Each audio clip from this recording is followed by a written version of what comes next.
Hello નમસ્કાર વિદ્યાર્થી મિત્રો, કેમ છો બધા? આજે તમે ધોરણ 10 ગુજરાતીનું પેપર છે, બધાનું સુપર્બ જ પેપર ગયું હશે, પણ ઘણા વિદ્યાર્થીનો પ્રશ્ન હતો કે મેડમ પેપર સોલ્વ કરીને મૂકો. તો આજે આપણે ગુજરાતીનું જે પેપર છે ફટાફટ સોલ્વ કરી નાખીએ અને ગણિતની તૈયારી કરવા માંડીએ. તો ચાલો ફટાફટ આવી જાઓ બધા.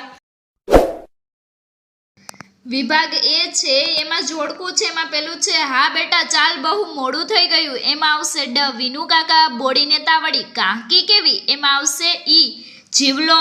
ત્રીજા નંબરનું છે આપણી બબલીને જ પગલી જાણે, એમાં આવશે ક ડુંગરની પત્ની બોલે છે અને બાપ ઢેલ તે આજ જીવતરના દાન દીધા છે, એમાં આવશે બ આંબા પટેલ. હાલો વિદ્યાર્થી મિત્રો ફટાફટ કયો કોને આ ચારે ચાર જોડકા સાચા પડ્યા છે. પછી ખાલી જગ્યા છે, એમાં પેલું છે ભૂલી ગયા પછી કૃતિ ખાલી જગ્યા મૂળ સંગ્રહમાંથી લેવામાં આવી છે, તો એમાં આવશે ત્રીજો પુરુષ. પછી છત્રી કૃતિમાં ભૂલકાણાપણાથી નિષ્પન્ન થાય છે, તો એમાં આવશે નિર્દોષ હાસ્ય. પછી 7મા નંબરનું છે વટપત્રમાં સૂતેલા ભગવાનના મોઢા પર ખાલી જગ્યા હાસ્ય હતું, તો એમાં આવશે ભુવન મોહન. 8મા નંબરનું છે ડાંગવો અને કૃતિમાં લેખક કવિ ખાલી જગ્યાને યાદ કરે છે, તો એમાં આવશે રાજેન્દ્ર શાહ.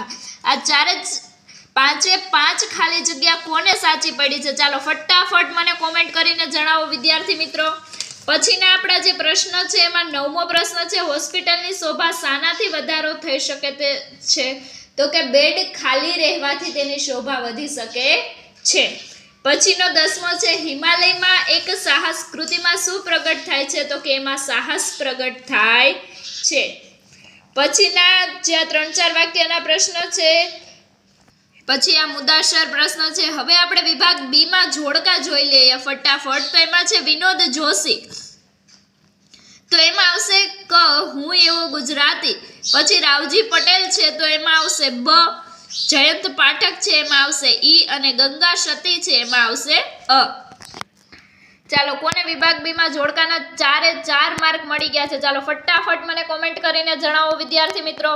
પછીની આપણે જે વિભાગ બી ની ખાલી જગ્યા છે જોઈ લઈએ. તો એમાં છે ગંગા સતીએ ખાલી જગ્યાને નજર સામે રાખી ભોજન રચ્યા છે, તો એમાં આવશે પાનબાઈ. પછીનું છે મોરલીને આભમાં ખાલી જગ્યાના નામનો મયંક ઉગે છે, તો એમાં આવશે શ્યામ. કુટુંબ જીવનના સંબંધોનું મધુર ચિત્ર ખાલી જગ્યા કાવ્ય છે, તો એમાં આવશે ચાંદલિયો. અને 24મું છે વતનથી વિદાય થતા કવિ વતન પ્રત્યેનો ખાલી જગ્યા અનુભવે છે, તો એમાં આવશે તલસાટ. કોને આમાં ચારે 4 માર્ક મળી ગયા છે? ચાલો ફટાફટ મને કોમેન્ટ કરીને જણાવો.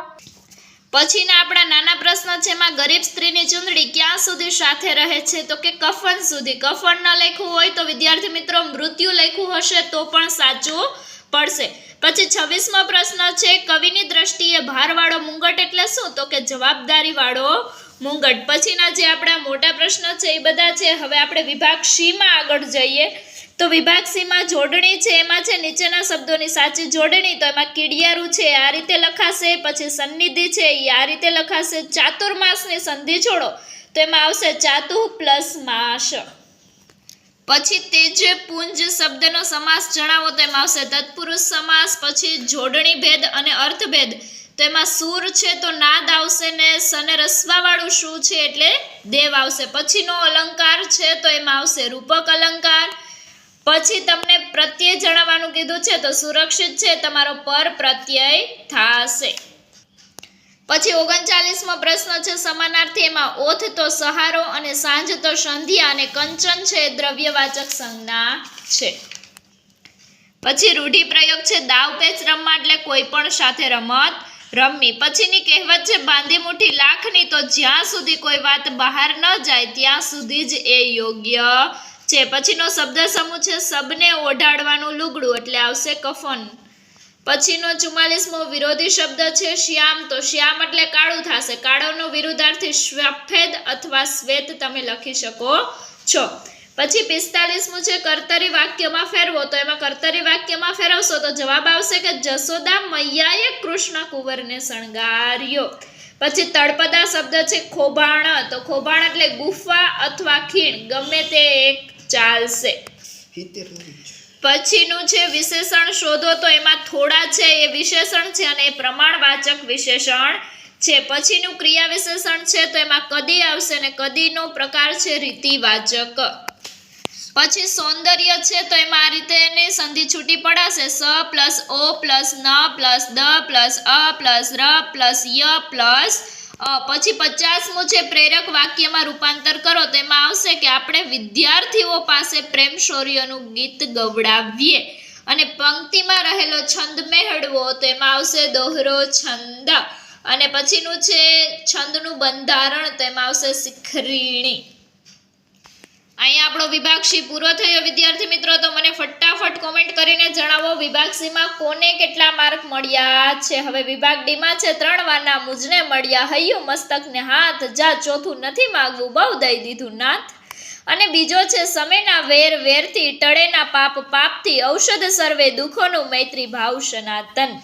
આજે તમારા જે વિચાર વિસ્તાર હતા એ છે. પછીનું છે અતિવૃષ્ટિ સર્જાયેલી તારાજી જાનહાનિનો અહેવાલ આપો. પછી આ સંક્ષેપીકરણ છે અને પછીનો જે આ નિબંધ છે 3 જે નિબંધ આપણે આઈએમપી આવતીકાલે આપ્યો તો એમાંથી જ નિબંધ પૂછાણો છે એની અને એનું આબેહૂબ ઉદાહરણ છે કે તમે જઈને આપણી યુટ્યુબ ચેનલમાં જઈને પ્લેલિસ્ટમાં જઈને જોઈ લેજો. તો વિદ્યાર્થી મિત્રો આમાં તો બધું તમને પૂછાણ. તો હવે વિદ્યાર્થી મિત્રો જેણે ગુજરાતીનું આઈએમપી નથી જોયું તો કાંઈ વાંધો નહીં. ગુજરાતીના પેપરમાં કદાચ થોડા ઓછા માર્ક તમારા કપાણા હોય તો ચિંતા ના કરશો, પણ એટલા જ માર્ક સામે બીજા પેપરમાં એટલે કે ગણિતના પેપરમાં મેળવી લેજો. ગણિતનું આઈએમપી ટૂંક સમયમાં તમારા યુટ્યુબ ચેનલમાં આવી જશે તો ફટાફટ જોજો, નોટિફિકેશન ઓન રાખજો. અને જો મારી આ ચેનલને સબસ્ક્રાઇબ નથી કરી તો પહેલા સબસ્ક્રાઇબ કરી દો અને બેલ આઇકન દબાવી દો જેથી તમને આઈએમપી આવે ફટાફટ મળી જાય.